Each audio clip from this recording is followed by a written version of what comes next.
In this video, I'll show you how easy it is to create hover effects like this and this to your website, and how easy it is to create animations like this to your website. Now there are many ways to create animations. In this video we will use Framer Motion, and in a nutshell, Framer Motion is an animation library for React, and this is their website. And if we quickly go to the docs and then let's check out the examples. In here we see the things that we can create with Framer Motion. So we can create things like this or something like this, and as you see here on the right, with just a few lines of code we can create real nice animations. And the good part is that we don't have to be a CSS expert to create things like this. Or here, this drag stuff, or this is also quite a fancy one, I think. Alright, so let's get started with Framer Motion, and the first thing we need to do is we go to their GitHub, and then we search for the npm command to install Framer Motion, because first of all, of course, we need to install it. So that is what we are going to do now. So we press enter. Alright, so it is installed, and if we now go to the code, then in the package.json, in here we see that Framer Motion is installed. So let's quickly explain Framer Motion, and therefore we go to the contact component. Where is it? Here. Alright, and in this contact component we will create a h1 element, and in there we type Framer Motion. Now if we go to the website, let's close this all, then we see that Framer Motion is printed here. Now let's add a little bit of padding on the left, so it will be pushed more to the right. Oh, it doesn't have to be in quotes. And let's say 140 pixels. Alright, now it is pushed a bit more to the right, and let's now animate this here. Now the first thing that we need to do is we need to import motion from Framer Motion, and we can do that as follows. Now secondly, if we want to animate an element, we need to convert it into a motion element or a motion component. Now we can convert any HTML and SVG element to a motion component, and this is very simple, because the only thing we need to do is that we need to place motion dot in front of the opening tag and motion dot in front of the closing tag. And now we converted this h1 element into a motion element. And once we have done that, we get some extra superpowers, because now we can do all kinds of fancy things. So we now turn from a normal developer to a hipster developer. Alright, so let's explain some of these Framer Motion superpowers. Now this motion component here, or this motion element, can accept different props, and with the help of these props we can create nice animations. So we will quickly explain some of the most important props. For instance, in here we can say animate, and then inside this animate prop we need to pass an object, so it expects another set of curly braces like this, and then we can specify which animation should be applied to our component when it loads. So we can say things like rotate 360 degrees. Now when the page loads, you see that this element rotates 360 degrees. Now we can also say other things like color green, and then we see when it loads it gets the color green. Or we can say things like scale 3 times. So what this means is that this element scales up to 3 times its original size when the page gets loaded, as you see. Oh, where is it? As you see here. Now you can specify a number of things here, but this is basically how it works. So to remember, in the animation prop you can specify where this motion component should animate to. Now, of course, this doesn't look really nice. So we can also specify how a motion component should look when it first loads. And we can do that via the initial prop. So we can say something like initial is. So in here we can specify the initial state or the starting point of our animation. So we can say scale 1. And what this basically does is, this is the starting point and then it animates to this. So it scales from 1 time the original size to 3 times the original size. And actually let's place this here because that's more intuitive in my opinion. So this is the starting point and it animates to this here. So if we go to the website, then we see that it does exactly that. Now we can also turn this around, so we can say as a starting point it should scale 3 times the original size and it should animate to 1 time the original size. So then we get something like this. So important to remember is that in the initial property we can specify the starting point of our animation, or in other words where it should animate from. And in the animate props we can specify where it should animate to. So animate from, animate to. Now, as you see here, we see that this animation occurs pretty fast. Now, fortunately, there's another property that can help us to control this, and this is called transition. So in here we can say transition, and with this property we can control how the animation transitions from the start to the end, or in other words, from initial to animate. For instance, we can specify the duration of the transition from the initial state to the animation state. So we can say that that transition should take 3 seconds. And when we now go to the website, we see this. Now that's very nice, right? Now you can specify more properties than this duration here. However, I would suggest to read the documentation and play a bit around with it, because it isn't actually that difficult. So let's now dive into another nice feature, and that is the while hover props. And with these props we can also do some nice hover animations. So we can remove this here and then we change this to while hover. And what this basically does is when we hover over this motion component, then it should scale up to 3 times its original size. So that's exactly what we see here. Or maybe 3 times is pretty large, so let's change this to 1.3 times. And then let's refresh it and we have something like this. Alright, now finally in Framer Motion we have X and Y properties. And we can do nice things with these properties. Basically the X property translates the element to the left when it is a negative number and to the right when it is a positive number. So let's show you what I mean with this. So for instance, in here we can also say X minus 100. And when we now go to the element, when we hover over it, we see that it is pushed to the left. But we can also change this to plus 100 and then it is pushed to the right, as you see. Now the Y property does it the other way around. It translates the element to the top when it is a negative number and to the bottom when it is a positive number. So if we change X to Y, then you see that now it will be pushed to the bottom like this. And when we change it to minus 100, we refresh it, it will be pushed to the top. Now what is important to notice is that these X and Y properties moves our component based on its current position that you specified inside your code.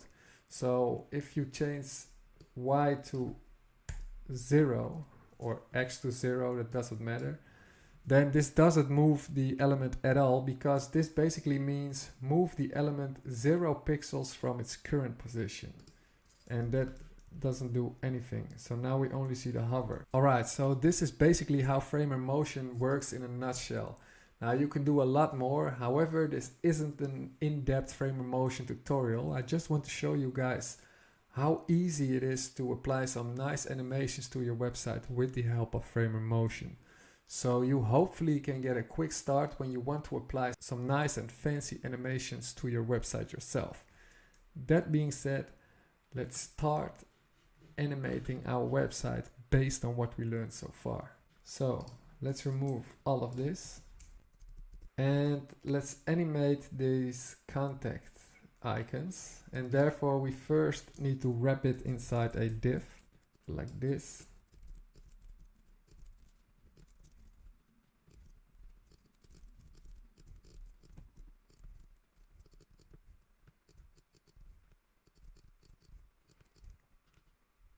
And then we simply convert those divs to a motion div. Now, if we go to the website, then we see that this doesn't look that good. So we will add a little bit of padding between these guys. Therefore, we can simply do this div and then padding of 10 pixels. Now, when we refresh it, we see that this already looks way better. Alright, and now we can, let's close this, and now we can apply the hover effect. So we can say, well, hover scale 1.3 times. Let's do this for all the icons. Alright, when we now refresh it, we see that they scale very nicely. Alright, so we can apply the same in this YouTube component here, only then on the play button. So let's do that. So therefore we go to the YouTube component. Alright, so the play button that we see here is actually this part of the code here. This is an SVG, and because it is an SVG, we can simply convert it to a motion SVG like this. And of course we need to import motion first actually. So let's import motion from Framer Motion. Inside the opening tag we can also say, well, hover. Let's scale this with 1.3. So when we refresh it, and we go to this part, then we see that the while hover effect is executed. Alright, so that is the YouTube component. Now let's create some nice animations when our page loads for the first time in this home component, and this is gonna be really fancy. And to be honest, this animation ID actually comes from DevEd. Now I was scrolling to his Instagram and I came across this video. And here we see that this nice waveline pops in, and I thought, well, this is awesome. So I actually Googled a bit, and yeah, I found the waveline on his GitHub. So if you ever watch this DevEd, shout out to you. Your channel is great, actually, I'm a big fan. And yeah, what we now can do is that we can simply copy this, and then we go to our code. And this is our home component. Then we create a new file. We call it waveline.js. We press enter. And then we create another stateless functional component called waveline. And what we can now do is that we simply copy this code in here. So we stole this from DevEd. So yeah, shout out to you and credits to you. But we are going to use it here. Alright, so now that we have this SVG code, the second thing that we need to do is we have to inject it inside our home component, because that's where we want to use it. And therefore we simply do this. And of course we also need to import it. So let's do that from /. Waveline. Alright, what's wrong? Oh, typo. This is the syntax. And if we now go to our website, then we see that we have this. Alright, so what we are now going to do is that we remove this width and height here from the SVG, because this makes our SVG responsive. And now we see this. So this already looks way better.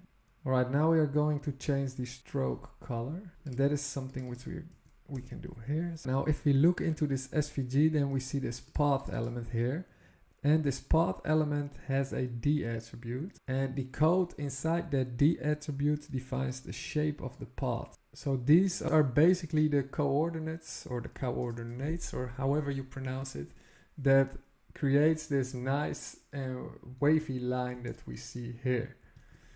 Now with Framer Motion we can very easily animate this line, and therefore of course the first thing we need to do is import motion from Framer Motion, as you already know right now. And then we can convert this path to a motion path. Now this path is a self-closing tag, so we only have to place it here in front and not at the end. And I will show you guys that it is now very easy to animate this. So in here we can say, as an initial starting point, we want the stroke opacity to be 0. And we want to animate it to a stroke opacity of 1. So this means that we don't see the line at all, and then it should animate to a stroke opacity of 1, which means that we do see the wave line. So let me show you how this looks. Yeah, you see that it happens very fast. So as you probably remembered, we can give this a duration via the transition props. So we can do that like this. So let's say that it should take 2 seconds. And now we see this. But we can make this even nicer, because we can also give this a pad length of 0. And this is actually the length of the of this line here. So 0 means that it should start with 0 length, and then it should animate to the full path length, and therefore we can give this the value 1. And this gives us a nice drawing effect. So if we now go to the website, then we see that this gives us a nice drawing effect, but it now starts here at the right, and we want to let it start at the left. So therefore we can use a property called path offset, and we give it a value of 1. So this means that it should start at the left and it should animate to the right. Therefore we have to give it a value of 0. Alright, so when we now refresh it, then we see this nice, beautiful effect. Alright, now finally we can use this ease in out effect. And what this basically does is that the change happens slowly at the beginning and at the end, and then somewhere in the middle it speeds up. So I think that looks a bit nicer. Oh, I made a typo somewhere. Oh, I have to put this in quotes, I think. Alright. Yeah, so now you see that it starts slowly, and then in the middle it happens a bit faster. So you don't see it very good, but if I increase the duration to, let's say, 12, you see it way better. So it starts slow, then it speeds up, and then it ends slow. Alright, let's change this to 2 seconds again.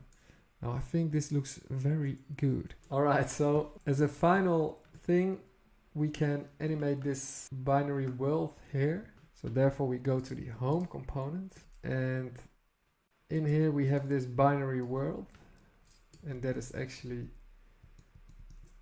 this binary world image right here. And we are going to convert that also in a motion component.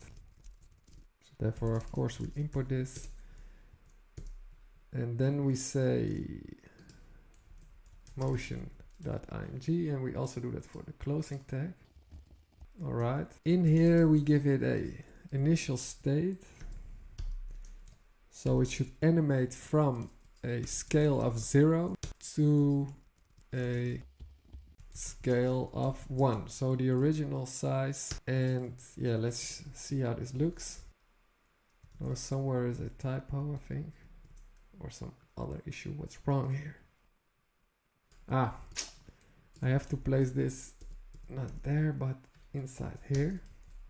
Alright, so yeah, we see this effect here, this scaling effect. But I want this to happen a bit later, so what we can do is we can say, let's give it a delay of, let's say, 1.6 seconds. Alright, now let's refresh it. Bam! Now I think this looks quite nice. Alright, so that was it. We explained Framer Motion in a nutshell, and we applied some nice hover effects like you see here and here. And also some nice animations when our website loads. Now in the next video I'll show you how to apply some nice animations when an element is in view, because now we only see this nice animation when it loads, but sometimes you want to scroll down the website and for instance you want to see some nice animations when this element here for instance is in view. And that is something which I will show you in the next video. Don't forget to subscribe and like the video. I would really appreciate it. So see you in the next one.